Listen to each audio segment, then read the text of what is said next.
आगे की बात करता हूं। बिल्व शाखाम समादाय हस्तेन नवपल्लव। महादेव के ऊपर जो बेलपत्र चढ़ाया जाता है वो बहुत छपरा सा नहीं हो। कभी कभी बहुत बड़े बड़े पत्ते आप तोड़ करके लेके आ जाते हैं, ना तो बिल्कुल छोटा हो ना बहुत ज्यादा बड़ा हो, बीच का नव पल्लवम।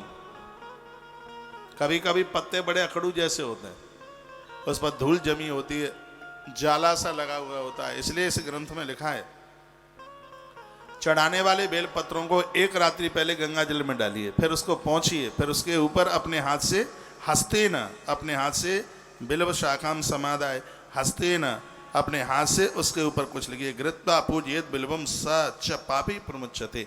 लिखे हुए बेल पत्र को आप शंकर जी के ऊपर जैसे ही चढ़ा देते हो, शंकर की पिंडी से बेल पत्र का जैसे स्पर्श होता है तो सच्चाई पापी प्रमुच्यते, संपूर्ण पाप उसी समय जल करके राख हो जाते। हरिओम लिखिए, उस पर राम राम लिखिए, जय सिया राम लिखिए, जय श्री कृष्ण लिखिए, श्री लिखिए, उस पर क्लीम लिखिए, एम लिखिए, ओम लिखिए।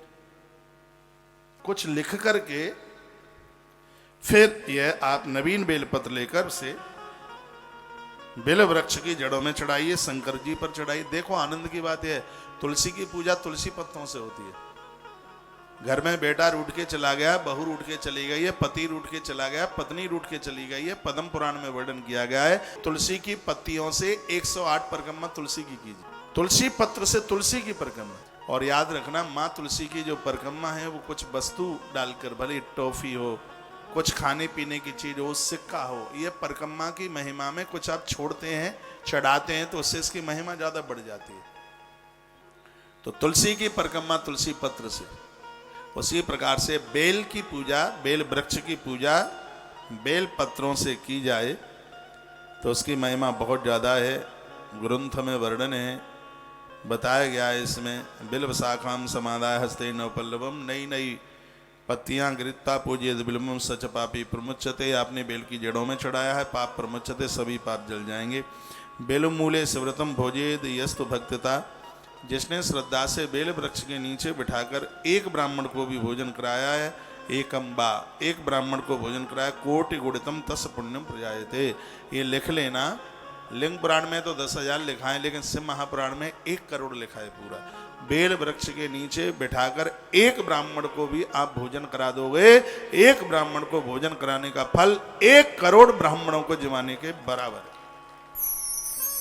यही सब बातें पढ़ करके तो बेल वन लगाया गया है तुलसी वन आश्रम में। बहुत जल्दी इस बेल बगीचे में हजारों हजारों 10-10 हजार ब्राह्मण यहां बैठ करके भोजन करेंगे। बेल वन की इतनी बड़ी महिमा है भैया। बेल वृक्ष के नीचे बैठा करके एक ब्राह्मण को भी आप भोजन करा देते हैं। बिलो मूले शिवरतम भोजे ये देस्तु भक्तिता। भक्ति पूर्वक एक ब्राह्मण को भोजन कराया, एकम्बा, एक को जब कराया, कोटि गुणतम तस्य पुण्यम विरजाए थे।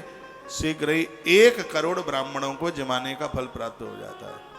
कृपा तो बरस रही है लेकिन बटोर ही नहीं पा रहे। वो वही है कि राम नाम की लूट है, लूट सके तो लूट, और फिर पछताए क्या होता है जब प्राण जाएंगे छूट।